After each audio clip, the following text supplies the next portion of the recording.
Boker Tov à toutes et à tous, en cette veille de Shabbat, Devarim, et qui sera aussi la veille demain de Tisha B'Av. Le Nefesh HaChaim, écrit par Rabbi Chaim de Volojin, un des plus grands élèves assidus et proches du Gaon Levina, propose une approche pour comprendre ce qu'est le Beth Amikdash et comprendre cette destruction que l'on pleure depuis quasiment 2000 ans. En effet, il est marqué dans la paracha de Teruma que Dieu a dit au béni Israël, ils me feront un mikdash et je résiderai parmi eux. Dieu n'a pas dit je résiderai à l'intérieur de lui, mais je résiderai parmi eux. Parce que Dieu désire résider à l'intérieur de chaque juif. Chacun peut donc devenir un vrai Beth Amikdash, un vrai temple. Le prophète Jérémie appelle les Sadikim le sanctuaire de Dieu. Le commandement de construire le Beth Amikdash devait donc nous faire comprendre comment bâtir notre propre temple. Les actes accomplis avec des intentions pures, saintes, dans le but de créer une résidence pour Dieu dans ce monde physique, évoquent les objets saints du temple, préparés dans le but de créer un endroit où la Shekhinah viendrait résider sur terre.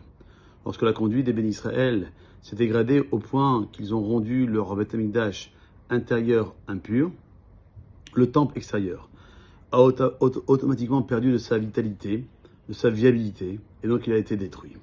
Lorsqu'on prend le deuil à Tisha B'Av, et pendant les jours qui précèdent ce jour-là, on ne peut pas seulement prendre le deuil pour la destruction du temple qui existait autrefois à Jérusalem. On doit se lamenter de la destruction de notre grandeur intérieure. La question, c'est savoir, quelqu'un qui parmi nous croit-il vraiment pouvoir devenir une résidence pour la présence divine, pour la Shekhinah? Les bénis Israël ont toujours produit de grands guides spirituels qui nous offrent un aperçu de ce qu'est la véritable grandeur. Chafetz Chaim, par exemple, évaluait chacun de ses actes et pesait chacune de ses paroles. C'était un géant de Torah. Chaque juif est capable d'atteindre ce niveau. L'un des obstacles qui se dresse devant nous, c'est l'idée qu'on est petit et on restera petit. Alors en se débarrassant de cette façon de penser, on pourra détruire, malheureusement, notre Beth Amikdash personnel. Le 9 Av, on ne récite pas le Tachanonim. C'est un jour de fête. On comprend que Sukkot soit un jour de fête, mais Tisha B'Av. Alors on explique qu'il y a des fêtes de Kiruv, de rapprochement, et des fêtes, des moments de joie, des rendez-vous avec Dieu, de Richouk, de distance. Tisha B'Av est un moment où il est donné à l'homme d'observer à quel point il est loin de Dieu. Chacun de ses actes peut créer un sanctuaire pour accueillir cette fameuse Shekhinah dont j'ai parlé tout à l'heure, mais il ne croit pas un seul instant être capable d'atteindre ce but. Reconnaître combien nous sommes loin de Dieu, c'est le premier pas pour reconstruire notre Beth Amikdash intérieur. Une fois qu'on a pris conscience, le temple de Jérusalem suivra immédiatement. C'est pourquoi nos sages disent que celui qui prend le deuil pour Jérusalem méritera de voir sa voix, sa joie, donc sa reconstruction.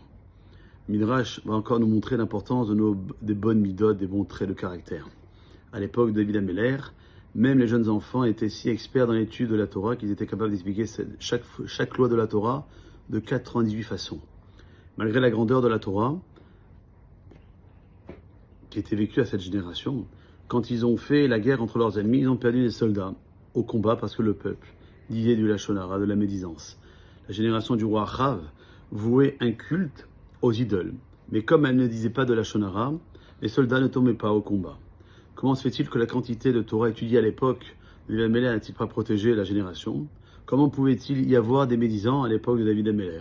Est-ce que l'étude de la Torah ne donne-t-elle pas automatiquement de bons traits de caractère? Non, parce que lorsqu'il s'agit de progrès spirituel, rien n'est automatique. Un homme qui ne fait pas un effort délibéré pour travailler sur lui-même, dans un certain domaine, restera pauvre dans ce domaine. Il est évident que d'après nos sages, qu'un manquement dans les traits de caractère est important, et si important qu'il fait contrepoids avec les autres misotes, et il fait pencher la balance au détriment du peuple juif. Autre conséquence d'une faille dans les midotes, la destruction du second Beth Amikdash. Rachamim dit qu'il a été détruit, bien que ce peuple, à l'époque, étudiait la Torah, mais parce que le peuple était coupable de sinatrinam, de haine gratuite. Toutes les misotes que bénis Israël ont accomplies n'ont pas pu compenser leurs défauts, ni retenir le malheur dû aux mauvaises midot, aux mauvais traits de caractère.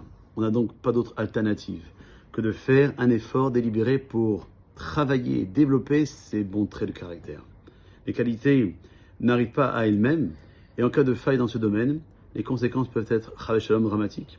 La haine n'a pas de place dans le peuple juif, et encore moins parmi ceux qui passent leur journée dans l'étude de la Torah. La Mishnah Masechet Sanhedrin dira comment s'exprime la haine, et elle répond quand un homme ne parle pas à l'autre pendant 3 jours consécutifs du fait de sa haine contre lui. Et nos sages concluront dans la Masechet Yoma que chaque génération où le temple n'a pas été reconstruit, c'est comme si elle avait été détruite, il avait été détruit à nouveau. Notre génération ne s'est pas épurée de la haine qui a causé la destruction du second Beth Amikdash, du second temple, et donc à quelques jours quelques heures, même d'une phase, si Macha ne vient pas demain soir, faisons cet effort, en étant conscient qu'on doit se débarrasser de cette sinatrinam, de cette haine gratuite pour ramener la paix dans les relations que nous avons négligées et pour parler à nouveau à ceux que nous avons décidé d'ignorer. Shabbat Shalom, U'Mevorach, Kol Tov.